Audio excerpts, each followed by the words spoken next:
The CEO and the Fisherman. On a quiet tropical island, a fisherman named Mateo sat by the shore, watching the waves roll in. Every morning he took his small boat out to sea, cast his nets, and caught just enough fish to feed his family and sell a few at the market. By noon he was back home, enjoying a long lunch with his wife and napping in the afternoon breeze, and late in the afternoon having a chat and drink with his village friends. One day, a well-dressed man in sunglasses and a crisp suit arrived on vacation. He watched Mateo work and grew curious.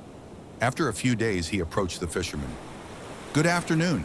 I see you catch a decent amount of fish every day," the man said. Mateo nodded. "Yes, just enough for my needs."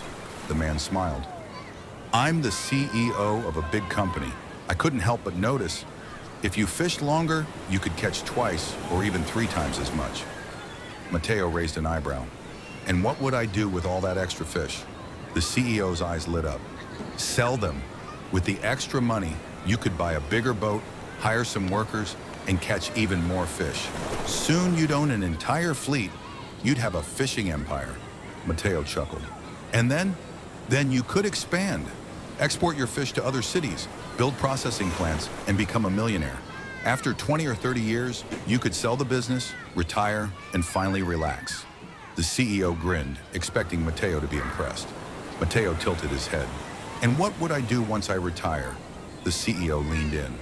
"Anything you want.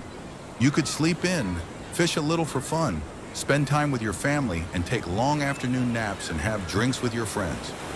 Mateo smiled and gestured to the hammock where he napped every day, the table where his wife was preparing lunch, in the peaceful ocean before him. "But my friend, I already do all of that." The CEO blinked, realization dawned on him. Mateo picked up his fishing net, gave the CEO a friendly nod, and walked back to his boat, leaving the executive to wonder who was truly the wealthier man. Happiness doesn't always come from having more. It often comes from appreciating what you already have.